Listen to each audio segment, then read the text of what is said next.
صبح صبح کشتی میں شور اٹھا کہ میں لٹ گیا، میں تباہ ہو گیا۔ لوگوں نے کہا خیر تو ہے، کیا بات ہوئی ہے، کچھ بتاؤ تو صحیح۔ مگر وہ آدمی بس چلائے جا رہا تھا، ایک ہی رٹ لگی تھی کہ میں لٹ گیا۔ کشتی کے سبھی مسافر ایک ایک جگہ جمع ہو گئے، ایک دوسرے سے پوچھنے لگے کہ یہ کیا بات ہے۔ کسی کو کچھ معلوم ہوتا تو بتاتا کہ کیا بات ہے۔ کشتی بہت بڑی تھی، اتنے مرد و عورتوں میں سے ایک بڑے عالم حاضر اللہ کے بندے بھی بیٹھے تھے۔ شور کی آوازیں انہوں نے بھی سنی۔ رونے پیٹنے والے کو سمجھا بجھا کر جب بات پوچھی گئی تو اس نے کہا، غریب مسافر ہوں، ایک تھیلی میں زندگی بھر کا سرمایہ میں نے چھپا رکھا تھا، کسی ظالم نے وہ تھیلی چرا لی۔ سب کو یہ سن کر بہت افسوس ہوا۔ پوچھنے والوں نے یہ پوچھا کہ کتنا مال تھا تھیلی میں۔ میں نے بتایا 1000 اشرفیاں تھی۔ 1000 اشرفیاں بہت بڑی رقم ہوئی۔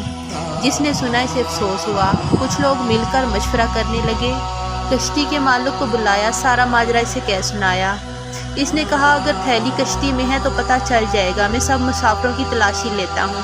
آنن فانن یہ خبر ساری کشتی میں پھیل گئی۔ جہاز میں مرد، بوڑھے، عورتیں اور بچے بھی تھے۔ کڑی نگرانی میں تمام مسافروں کی تلاشی ہوئی، مگر کسی کے پاس سے گمشدہ تھیلی نہ نکلی۔ اب لوگ اس شخص پر الٹ پڑے، طرح طرح کی باتیں ہوئیں اور ہوتے ہوتے سب کو یقین ہو گیا کہ یہ شخص جھوٹا تھا۔ جھوٹے پر اللہ تعالیٰ کی لعنت ہوتی ہے۔ سب اسے برا بھلا کہہ کر اپنی جگہ جا بیٹھے۔ جھوٹا سٹ پٹا کر اپنی جگہ آ بیٹھا۔ جب تک سفر جاری رہا مسافر اسے پٹکارتے رہے۔ اصل میں ہوا یہ تھا کہ جب سفر شروع ہوا تو یہ جھوٹا پھرتا پھراتا کشتی میں گشت کرتا اس عالم فاضل بندے کے پاس یہ پہنچا تھا، اور ان کے پاس اٹھنے بیٹھنے سے اسے معلوم ہو گیا کہ اللہ تعالیٰ کے نیک بندے کے پاس ایک تھیلی میں 1000 اشرفیاں ہیں۔ اب اس فریبی کو ہر لمحہ یہ فکر کھانے لگی کہ کسی طرح 1000 اشرفیوں کی تھیلی لے اڑے۔ جب کوئی اور تدبیر نہ بن پائی تو اس نے یہ کھیل کھیلا کہ سب شریف لوگ پریشان ہو گئے۔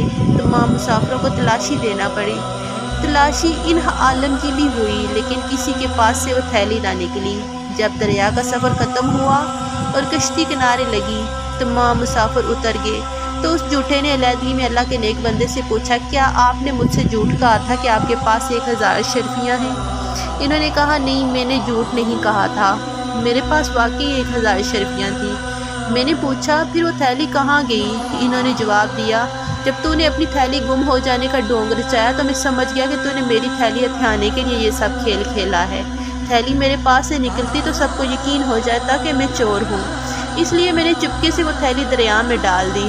جھوٹے نے کہا 1000 اشرفیاں آپ نے دریا میں ڈال دی؟ جواب ملا ہاں۔ اس نے کہا جب تو آپ کو بڑا نقصان ہوا؟ جواب ملا نیکی کا بدلہ برائی سے دینے والے ظالم دوست، میرے نزدیک اہمیت دولت کی نہیں، لوگوں کے اس اعتماد کی ہے جو حدیث نبوی صلی اللہ علیہ وآلہ وسلم کی خدمت کے لیے مجھے برقرار رکھنا ضروری ہے۔ اگر میں خائن مشہور ہو جاتا تو میرے بیان کردہ حدیثوں پر کون اعتماد کرے گا؟ اب آپ بھی یہ سن لیں کہ یہ بزرگ کون تھے۔